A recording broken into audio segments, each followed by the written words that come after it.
Hello, Conversations with Ronniekeith podcast fam. This is John, aka Big Time, 33.3% of the Short Desk podcast, inviting you to join myself, Dwayne, and Ronnie Keith every Tuesday as we sit around our short desk and discuss all things in news, sports, entertainment, and a little financial advice. Check out episode 178 as it is a reboot of the show and we discuss our vacation week amongst other things. You're listening to Conversations with Ronnie Keith.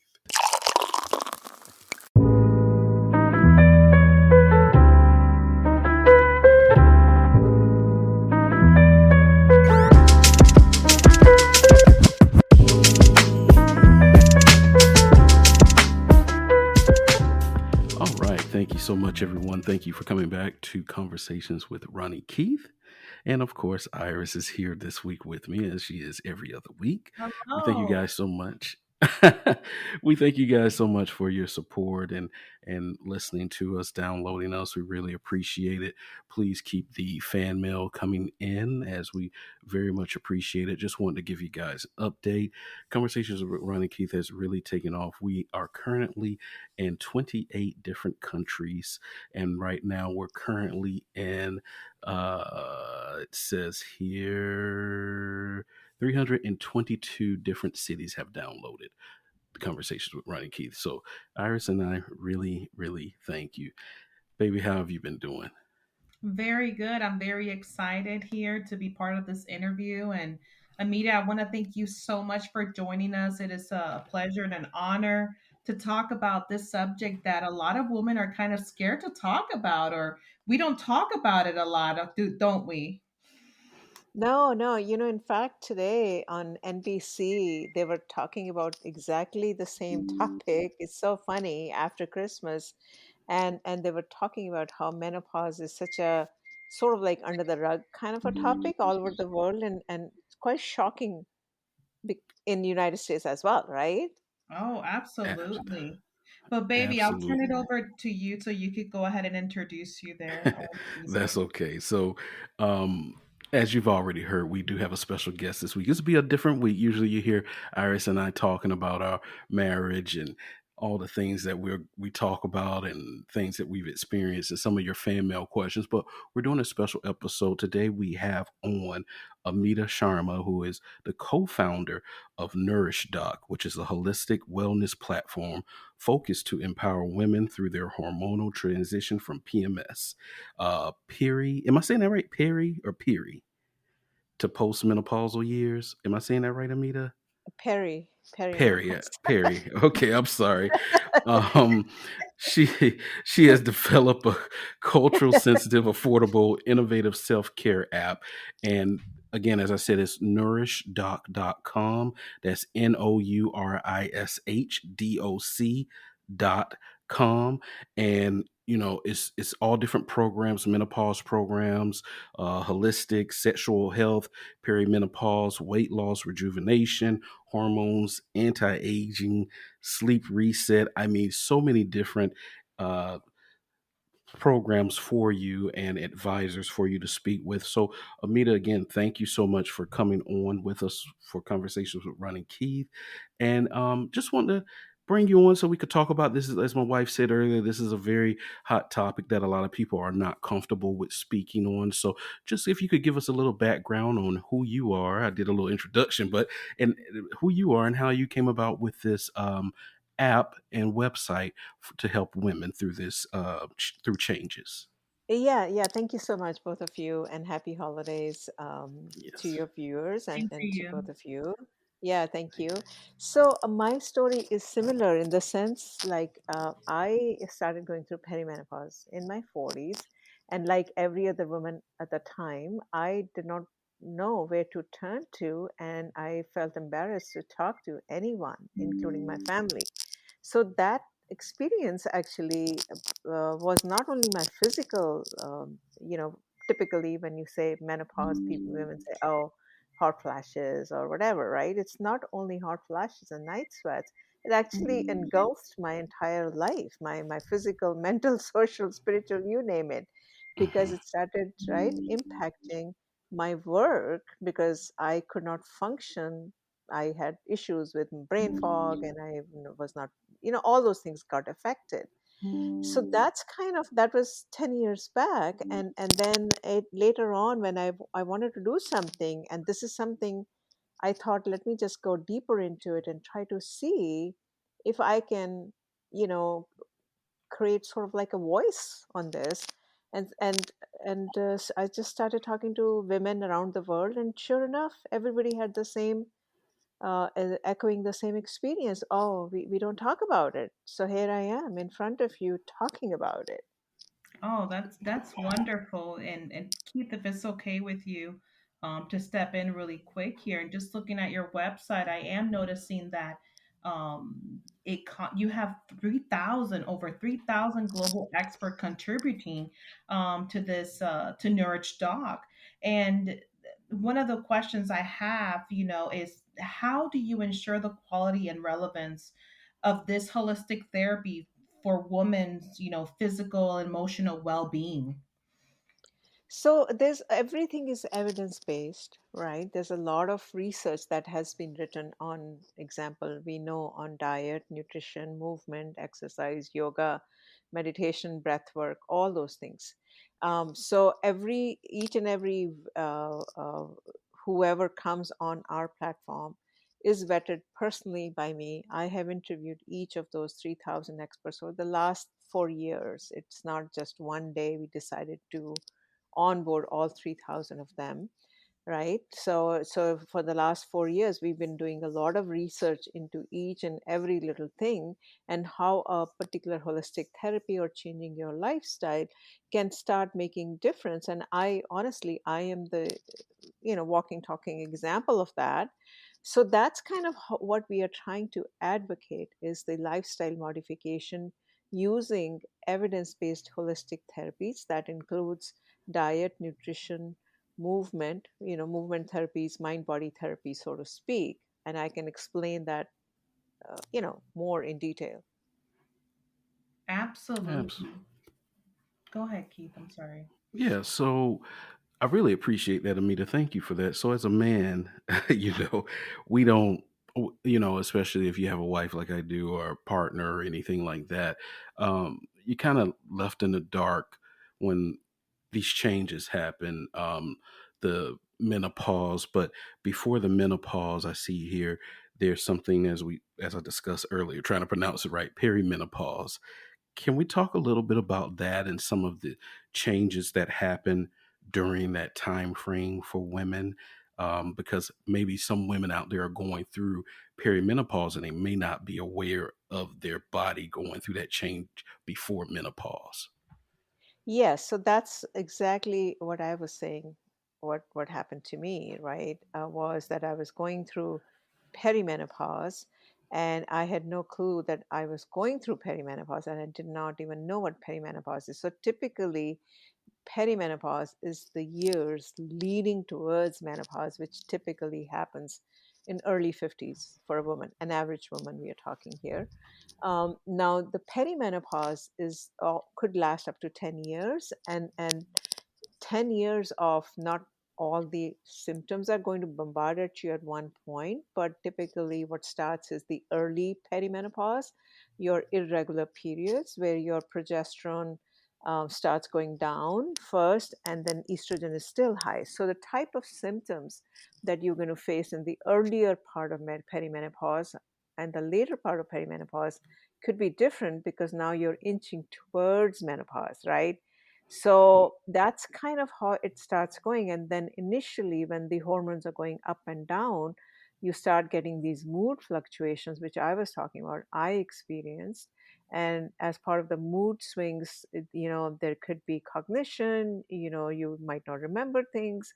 It could be hot flashes, night sweats, anxiety, sleep, bloating, weight gain, all, and even sexual health. The libido, loss of libido is another one that could happen to women. So there are Mhm. almost like 35 symptoms are recorded that a woman could go through, like I said, at a different stages, while she's going through the perimenopause and menopause experience.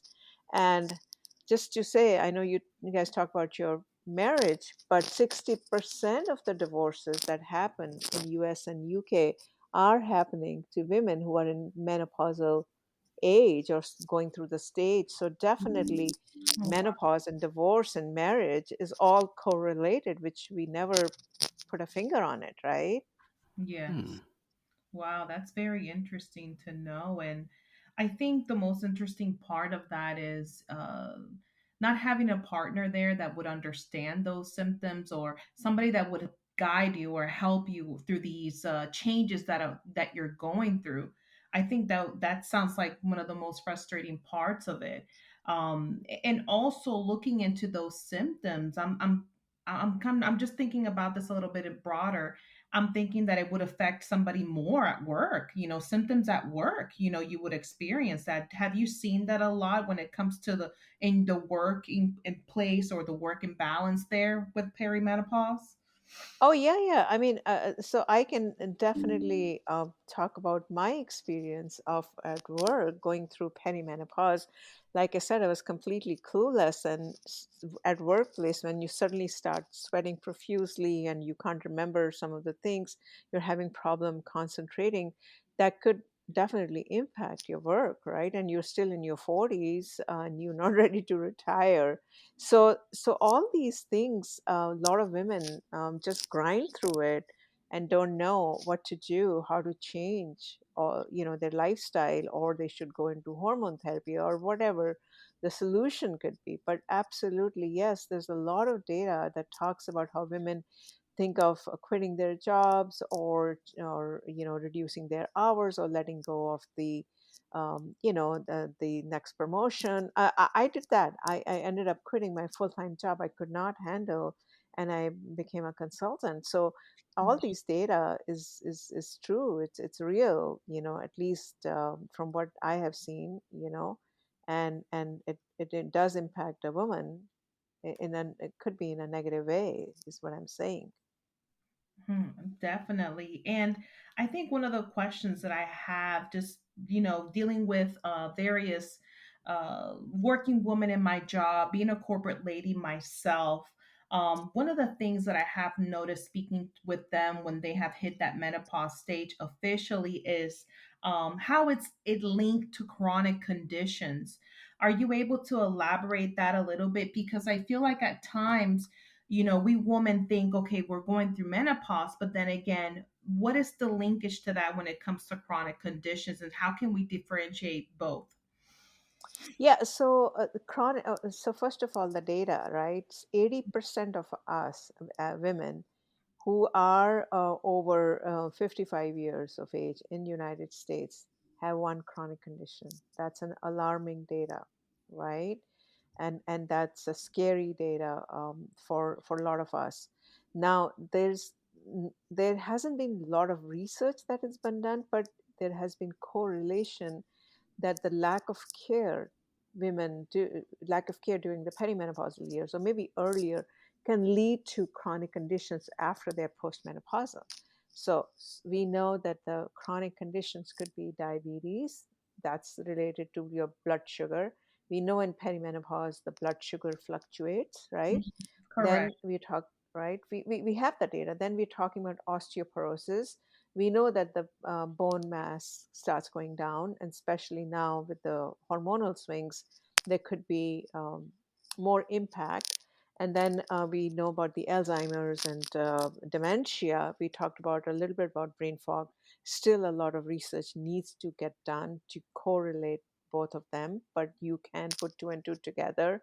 Then the heart health, right? The cardiovascular, for women, more women die of heart disease than men. Actually, if you this is again an alarming data. And then the metabolic syndrome, and even some type of cancer could be a result of not hormone imbalance during the perimenopausal years, like the breast cancer, or the vaginal cancer, or the uterine cancer. So by the way, I'm not a doctor. I'm sharing all this data based on the research and the interviewing of 3,000 plus experts that I have done from all over the world. So, but there is a lot of data from what I have talked to and interviewed that correlates the lack of care, during these years to rise of to the chronic conditions, which most of the women are oblivious that can happen to them. Wow. And that's very good to know. And for someone like me, let's just say that just hit their 40s and learning about the program and what are those steps that I would take when working with an advisor? Like what does that look like for me on my end as a Hmm. patient, like working from my perspective? How would that look? So a 40-year-old, right? So Yes, ma'am. you probably haven't started you're just at the cusp of maybe starting your perimenopause journey. You don't know when that's going to happen, right? That is the truth. So now for you, you need to be aware what kind of changes to expect in your body, right? You don't want to be caught completely unprepared. And so I think for you to understand what is perimenopause, what kind of symptoms, what to expect, and how to, you know, listen to your body and see what is happening to your body, right?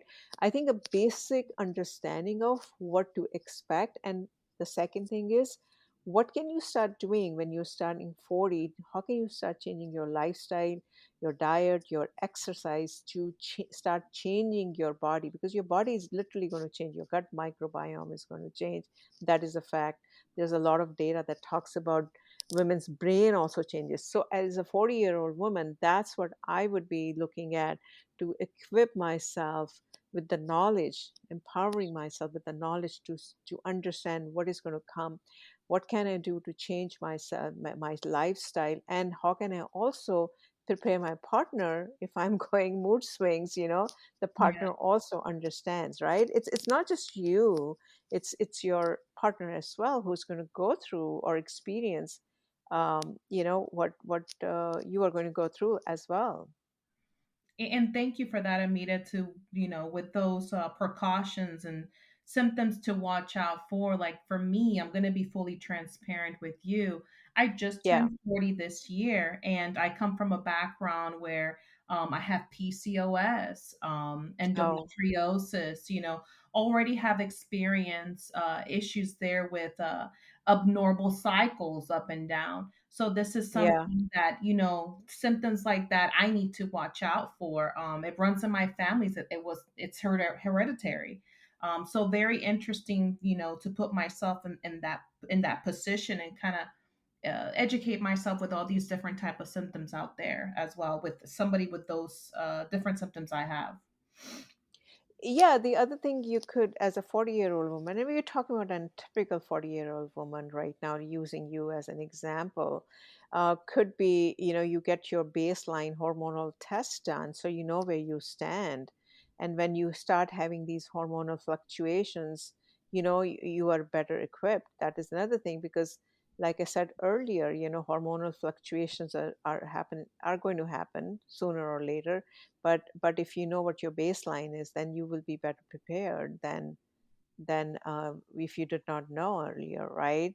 So it's important for you to understand the hormonal balance that you're going to need to make sure that your hormones are balanced and they're not going out of whack, right? Yeah. That would be very important. And then, especially when you said PCOS, I mean, that is now PCOS, you could mistake it because some of these symptoms could be very similar to perimenopause and PCOS. Under. So you might need an extra help with the coach or with some kind of a testing and a naturopathic or some kind of a functional medicine doctor who can look at your um, uh, results and guide you to start taking precautions from now rather than you getting caught up something that's unprepared for you, right? That's what I would suggest that I would do, since you have a risk of PCOS and endometriosis. You don't want hormonal imbalances causing any other issues in addition to what you already have. Yeah. And then, like, for someone like me, from that holistic approach, like, we're talking also about holistic wellness. It's something Yes. that is overlooked as well. And just taking myself out of the equation, like, from an overall perspective for women out there, How does that holistic wellness and approach take into effect for perimenopause or menopause? So we focus only on holistic, and not that we are against going to hormone therapy, right? What our angle is that hormonal therapy, no hormone therapy, you still need to embrace a holistic lifestyle for men as well as women. So what that looks like is that, like I said earlier, your body is going to change as a once you start experiencing perimenopause.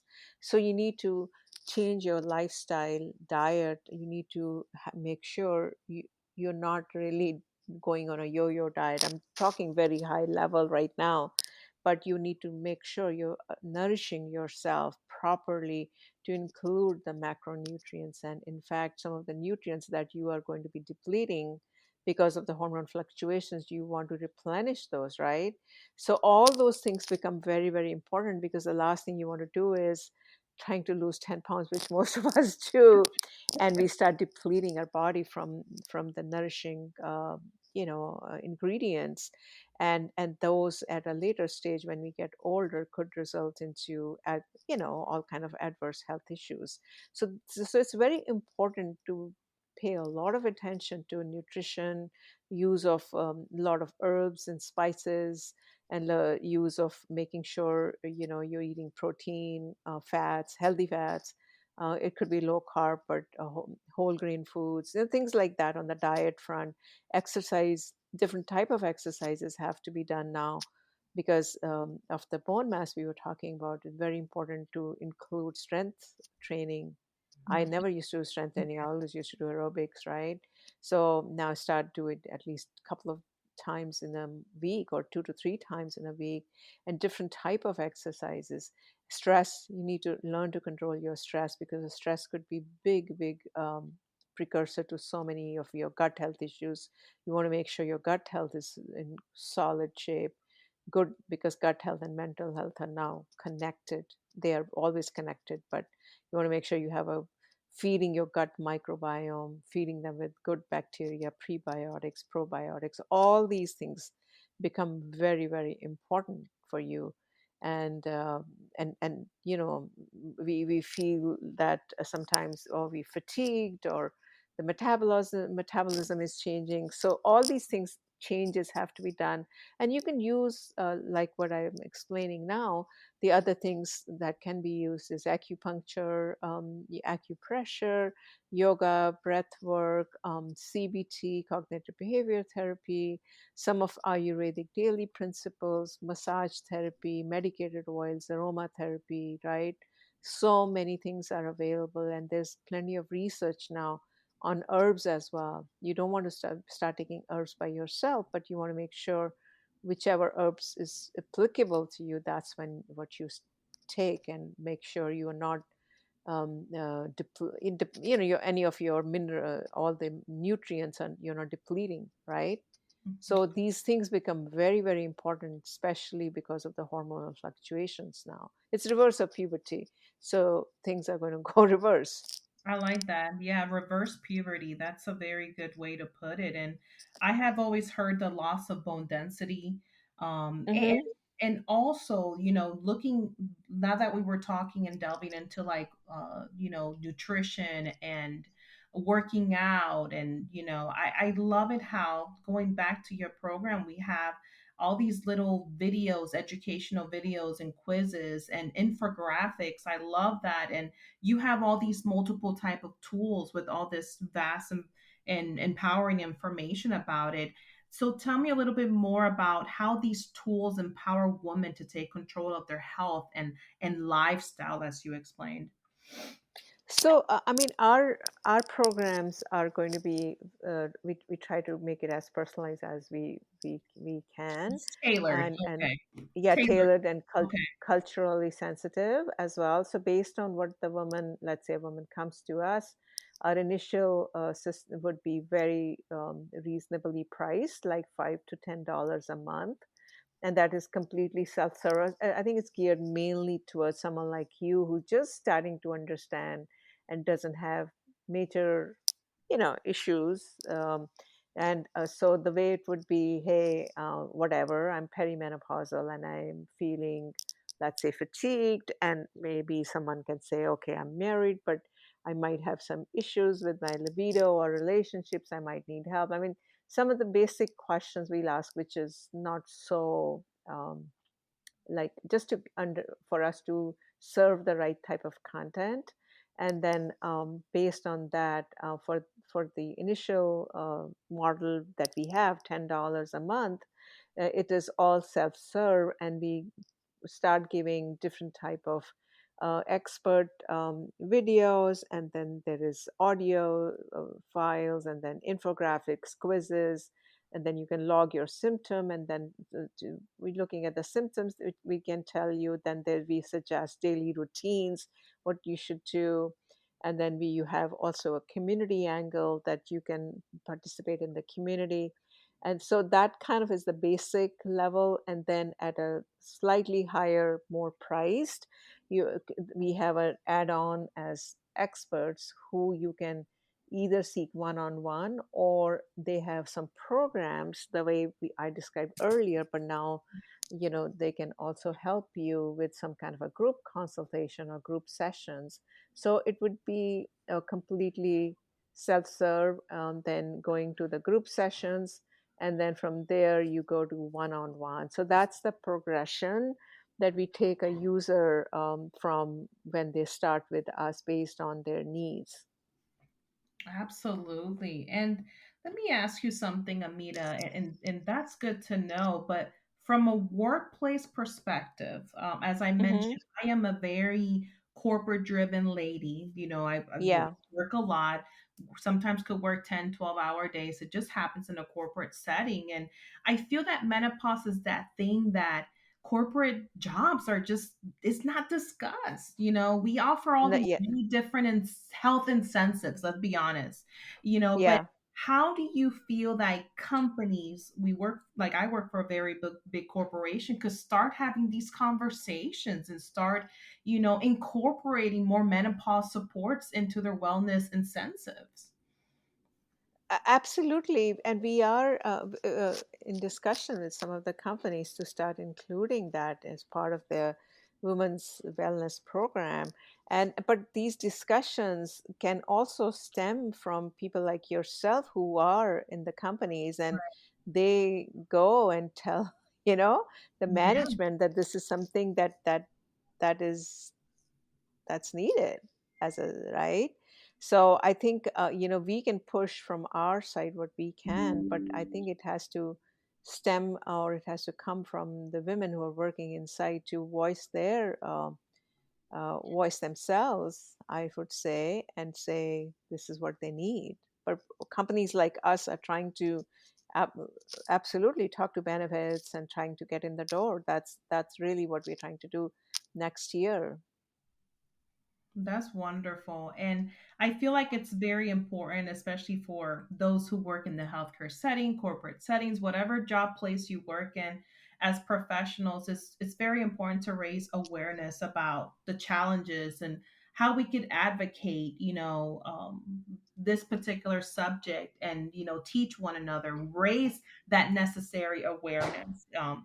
And from a future perspective here, what future innovations or expansions does NourishDoc envision to continue leading the way to holistic menopause care, which is what we want to end with, just from a future perspective there. Oh, there'd be so many different things we have on the thing. Our first, there could be so many interesting ways that could happen right now that new researches should be coming along. So we want to get into that. We want to help women, maybe based on the symptoms, what they should start, chronic condition awareness or chronic condition prevention or management. There could be so many different ways, right? That once we can start using that data, the whole idea is to right now open up a discussion and start educating and making them, empowering these women to start taking care of themselves. And then I think there's so much work that needs to get done in this under this umbrella, I should say that. Oh, wonderful. And Amita, if we want to learn a little bit more about just not only Nourish Doc, this program, a bit and further, a bit in detail, where can we find that information? Is there a LinkedIn? Is there a Facebook? Is there in more? Where can we find more resources? Overall regarding this program that you're offering. So right now on our website, but we will be releasing our app in a couple of months. Oh, Um, congratulations! That's awesome. yeah, that's when, yeah. So I think the plan is to release it in the first quarter of the year, February, March. That's what we are planning. So, and there will be a link of the app on our website. Once we have it up and functional, which we are all working on right now. That's why you see us working on the during the holidays. Well, yeah. I would not have worked, but that is what is happening. So that is the next step, which we will make it available as soon as we are in a position to uh, share it. But until then, people can check it out, our website, and if they want to be involved, if they want more information, they can certainly drop us a note, and we are happy to add them to our list of when the app comes out. We inform them. Thank you for that. And can you let our listeners know what the website is? What? Yes, it's www.nourishdoc.com, and people can go there and they can submit a form. For as of now, that's what we have. And then as the app becomes available, we will be sending out emails and putting it everywhere. Oh, thank you so much for that, Amita. And I just wanted to thank you so much for joining us. It's very important what you're doing for our society. I love that you are raising the necessary awareness needed to continue to lead the way to holistic menopausal care. It's very important. And I really want to applaud you for doing what you're doing. And I love the girl power and the woman empowerment. That's so important. Yeah, I love absolutely. it. Yeah, absolutely. See, look, we have we've come a long way in fertility, talking about the fertility part of a woman's journey. And I feel that this is something that has been sort of like brushed under the sun. I mean, brushed under the rug, sorry. Yeah. So this needs to come out as well for women, and we never paid attention to it. So I feel that I'm not the only one who's doing it. By the way, there is other efforts that are also happening now, which is great, which is just amazing. Absolutely. I love it. Yeah, I love it yeah, completely. Well, thank you yeah. so much, Amita, for joining us. Thank you for coming in here and talking about this. Thank you all. And thank you for joining us on Conversations with Ronnie, Keith, and Iris. This has been phenomenal. Thank you. Thank you very much. Oh man, so yeah, that was a great conversation. Thank you Oh, I again, agree. Amita and baby. Wow, your first interview, and you did That was my wonderful. first interview. It's definitely a topic that I'm very interested in, extremely interested in. Yeah, yeah, Yeah, I just turned the big 40. You know yeah. what I mean? And it's just all this new, all these knowledge and different things that we could learn about perimenopause and what can we expect, the changes in your body, how we could advocate. That's what I love about it, Hmm. and the whole woman empowerment thing, just to me, it's very important. We need more woman leaders, in my Absolutely. opinion. Well, Don't start. I'm not saying nothing. Don't start. Don't start. But But I love it. what I will say is that I'm in total agreement. I do believe that there should be at all these corporations, they do have these health incentives. They have, these different programs for Yes. certain things. But one subject that doesn't get talked about It's not. It is doesn't. Yeah, menopause, it's never talked perimenopause, about. and menopause. And that does affect, how some women may operate in the workforce. Mm-hmm. as we know, it could be little things like, well, not little things, but it could be, your overall health. It could cause deterioration with that. It can cause health, mood swings. It can cause, hot Changes in flashes. marriage too. Yeah, Changes that was in something marriage. when she Yeah, said that. that I didn't was think very about that. shocking to me. But now it makes sense, right? Because you Oh see a lot yeah. of women and men that are married. Sometimes you see a lot of divorces happen in the 40s and 50s. Oh my God. Let me tell you something. I just watched that movie, The Book Club, and the judge, he left her for a younger girl. So I was You know what I mean? and she said it was all menopause's fault. So I was like, oh my God, is that true? That kind of like just made me think now. That's a little discouraging to know that. But then again, these are facts. Like she mentioned, facts are everything. Data is everything.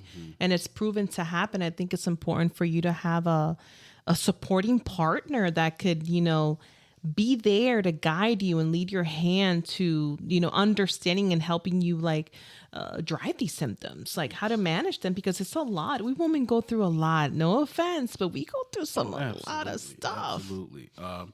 I know there was one time, actually it was not too long ago, where we were in the car and it was cold outside. And so I got like the heater on. It's like 40 degrees out, almost about 45, 48 degrees. And so I got the heater on, not on full because I'll get hot too, but it's just very little because we just walked from wherever we were to the car. So freezing. And within like 30 seconds, you're taking off your jacket. I'm hot. And so I'm looking at you and I'm like, whoa, because it's like, you know what I'm saying? You are always complaining about it being cold. I keep the house cold. You know what I'm saying? Like, I'm like, do not turn on the heat in the house. And I've always been like that since we've been together. Yeah. But you're all like, she's always cold, like freezing. Okay. I am. Yeah. At night, she puts a cold feet on me when we're in the bed. All the I things do that get women pretty do. cold. It's Yeah. very cold. But when you did that, I was like, you know what? That's not the first time she's done that recently. Oh, And hush. so now it makes sense. You may be going through that because you starting to get more hot flashes. And I mean, you were like freaking out you freaked out a few times with how hot it was in the car. And I'm sitting here like, damn, I could barely feel my face. And we just got in the car, but that Yeah. could be it, And I think one of the biggest things for me is to admitting that you're going through changes. That's a big thing It for is. us. For us women, and I forgot to mention that, and maybe that's a different side conversation to have, but just admitting that you are going through some changes. I don't know if that's the case or not, but I don't know. It might be, it might not be. So You never know. but you never know. But I think it's still very important to understand the symptoms, Yes. to really look back and say, oh my God, just like Miss Amita mentioned, that now that she looks back and she's like, wow, I had all these symptoms before I was going through perimenopause. You know what I mean? So all those things is just things that you really need to look into and just really keep a conscience of, because Yeah. it might be happening to you as a woman, especially in the 40s. And what I like about it too is that everybody in different cultures may react very different. Latino women, you have Black women, you have Indian women, you have all kinds of different different that go through perimenopause and menopause in different waves. Yeah, absolutely. And I like how she made the mention of Yes. menopause being the reverse of going through. I love that. And I that's- love the way that she said that Yeah, too. yeah. And I want to applaud you, baby, for having these conversations about. I know this podcast is basically based off interviewing people of all walks of life. Let's not get it twisted now, but I love it that you delved into this issue that we don't talk about a lot, So I really applaud you for doing that. That's very commendable. Oh, thank you, baby. Well, you drove this, and I am very proud of you. This was the first time you've done an interview on Conversation. You're usually talking to me, Yeah. and giving me hell. But, Whatever, this don't listen time to them you or were to him. in the interview. So I really appreciate that. How you were asking the right questions. It made a great connection there with Amita. So we really thank you guys for listening. Like I said, this show is going to be not only myself, but my wife also sitting down, having these conversations with people. It is a very, very different approach to podcasting that we're doing with this show, where we will interview people from all walks of life. And that's what I said in the beginning. That's the motto. That's the tagline for the show. Extraordinary people from all walks of life. And that's what we do. So I love it. we'll be back again next week. And hey, we just finished Christmas, and now we're jumping into a new year. It's just kind of creeping at us. 2025 is kind of like, I'm almost here. Hang on tight. Almost here. We had a great Christmas Eve dinner again, as we talked about the last time we were on. And who was the show? Who was the show? You know what I'm saying? He stole the show, ladies and gentlemen. Hey, but you did a great job with the elephant gift exchange. That was the first time we did the elephant game. That was so fun. White elephant. Everybody walked out of here like, we can't wait for next year. Yes, they really did. Like they were. That was the most hype part of the whole night. We saw people holding on to their gifts. Auntie was holding on to that bag. Yes. Don't take it away from me. Let me tell you how much of a hater my mom is, y'all. So I did all that cooking, right? My mom, I taught him how to cook, all that, right? So I did all that cooking. She did teach you how to cook. Guess what she said her favorite dish of the night was Irish salad. That's how much of a hater my own mama is with me. You know what I'm saying? But anyways. I make a bangin' escala salad. Yeah. It's basically AKA salami salad with gambas. How do you say that? Garbanzo beans. Yeah, excuse me. So yeah, that was very yummy. Yeah. So we made it through Christmas, and New Year's is next Wednesday. It's also our 11th year. Amen. Hallelujah. We got married on New Year's 11 years ago, 2014. So 2020. 11 years, baby. That's a long time. We made it to the 10-year mark and more. Yes, we have. Yes, and there's more coming. Yes, there is. Yes. There is. So we'll probably have a special episode next week for that. Then let's do it. Let's talk about it. Yeah. All right. Thank you guys again for listening to. Hold on. Can I just say something? Go ahead. Please don't cut me off. I mean, this has been the Irish show. So well, no. This is Conversations of Ronniekeith. Please, ladies and gentlemen, if you're listening to this, feel free to download the podcast. Listen, download, share. Send us fan mail. It just keeps things fun. It's encouraging. We love to get fan mail. Any questions that you may have. You just listened to a great episode about perimenopause and menopause symptoms. Do you have any questions for Miss Amita? Just send us those questions to us. And what did you like from the podcast? What would you like to hear? That's very important to us, and it keeps our audience, of course, very engaged. That's all I wanted to let them know, to make sure they show us some little love. Absolutely. Thank you guys so much. This has been Conversations with Ronniekeith and Edie. Iris, I said. Iris. Edie.